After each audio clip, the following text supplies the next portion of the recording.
டேய் ராஜேஷ், நம்ம மோசம் போயிட்டோம்னா. அந்த எம்எல்ஏ பையன் உன் ஃப்ரெண்ட்ஸோட சேர்ந்து உன்னை ஏமாத்திட்டாங்கண்ணா. கிழிச்சான். என்னடி இந்த பக்கம் வந்திருக்க? எங்க அண்ணன் கூடவே இருந்துட்டு அவனையே ஏமாத்திட்டீங்கல்ல. உங்களுக்கு எல்லாம் கொஞ்சம் கூட மனசாட்சியே இல்லல்ல. ஏய் ஏய் விட்றா. ஏய் தூக்கிட்டு போடா. ஏய் விட்றா என்ன. அம்மா அம்மா ஏய் விட்றா. என்ன விட்றா. அம்மா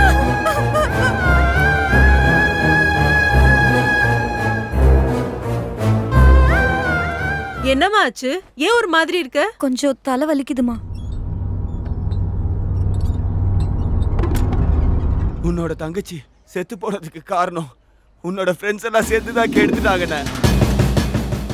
அந்த அவமானம் தாங்க முடியாம தான் சேர்த்துட்டாண்ணே. அவங்கள விட்டுறாதீங்கண்ணே, யாரையும் விட்டுறாதீங்கண்ணே, கொல்லுங்கண்ணே.